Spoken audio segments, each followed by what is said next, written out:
Hey, it's Alan. Today we're going to be discussing tips and trips that can help you become a champion in Apex Legends. Number 1. Pay attention to the squad chatter. The lines your team's characters say aren't just mid-match filler. Rather, they impart useful information such as notifying you when your squad is drifting apart or is too far from the ring. Pay particular attention when you have Wraith on your team, as she can inform your squad if there are enemies hidden behind a closed door or if another team has seen you. If you're playing Wraith, make sure to listen to what she has to say when she starts muttering. It means she's picking up info about your surroundings, but you need to hit the button prompted on your screen to share it with your teammates. Find hidden Apex pack robots. Hiding in various buildings around the map are robots that look like Apex packs, the loot boxes you can open between matches. You'll usually hear them before you see them, as they make little chirping sounds. You want to track these suckers down as they always contain high tier loot, either purple or yellow, depending on their color.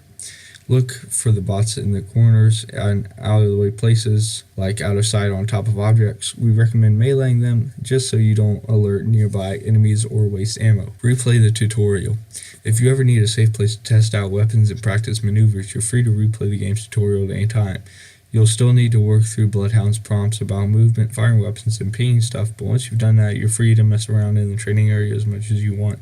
You'll find every gun there, including legendary tier weapons like the Caper and Mastiff shotgun. It's a great place to get a sense of how bullets drop over long distances when fired from various weapons. Unfortunately, there aren't any attachments to practice with in this tutorial. Executions look cool but leave you vulnerable. Knocking down a player but not finishing them can be a big liability, since it gives your enemies a chance to revive their cohorts and return to full strength. You can finish down opponents off by shooting or meleeing them, but if you want to do it with some style, walk up to the enemy and hit the prompted button to do an execution. Just know that pulling an execution is a massive liability.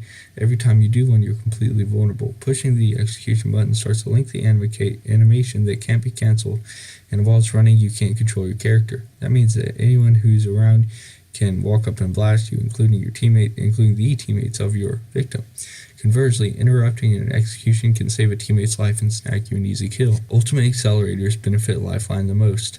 While ultimate accelerators are handy, they're especially useful for Lifeline. Her ultimate ability, which calls in orbital care packages with 3 pieces of useful loot, is one of the only ones in the game where you don't need to wait for a combat situation to use it. While other characters like Gibraltar or Bloodhound will mostly hold their ultimates until they get into fights, Lifeline can call down care packages during the downtime between battles, so giving her whatever accelerators you find along the way can get your team more care packages more often. Use pings to call for ammo and attachments. The ping system isn't just for marking enemy locations or showing teammates weapons, it's actually extremely robust and can be used in a lot of different situations. If you hold down the button, you can call up a wheel of pings, including telling teammates where to plan an attack or what you see in the distance.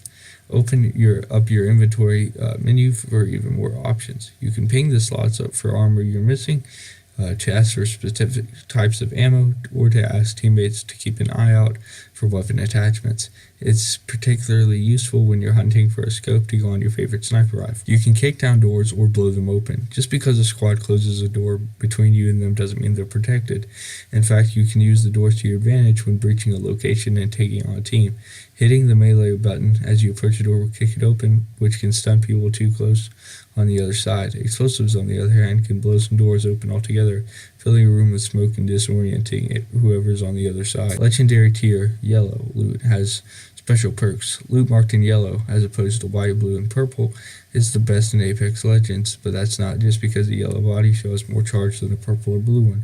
Most yellow tier loot has special perks attached to it. For instance, a yellow body shield will come with the Executioner perk, which fully recharges it if you manage to kill an enemy using an execution move.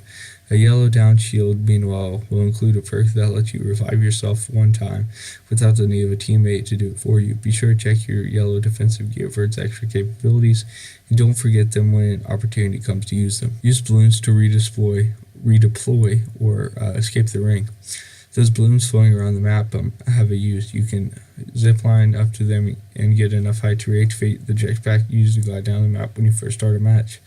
Mind you, you won't get terribly far, but you'll be vulnerable while you zip up to the top of the balloon but in a sticky situation, or when you're running from the encroaching ring. Redeploying can be a handy way to escape. All characters move the same. The characters of Apex Legends are all a little different. Some have animations that suggest they're lighter and nimbler, while others are heavier and more plodding. Although Apex Legends gives the sense that some characters might move more slowly than others, it's just a trick of presentation. No matter what character you choose, they're all capable of the same movements. Their walking and running speeds are the same, their jump heights are the same, and they climb walls of the same height. You can run a little faster if you holster your weapons, and certain perks make some characters quicker, like Bangalore. Sniper scopes will help you deal with bullet drop. Shoot at anyone who's more than 100 meters away, and you're going to have to contend with bullet drop. At long ranges, gravity drops your shots, which can make it tough to land those key sniper headshots that might otherwise take out an opponent before they know it hit them.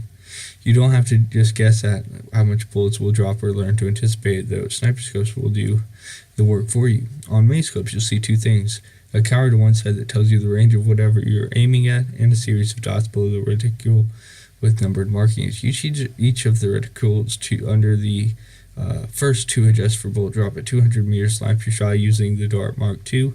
At 300, use the 3, and so on. So that's all for today. Thanks for watching. I'm not feeling too good today, and I basically did this whole video, but I wasn't recording. This is the second time I had to do it.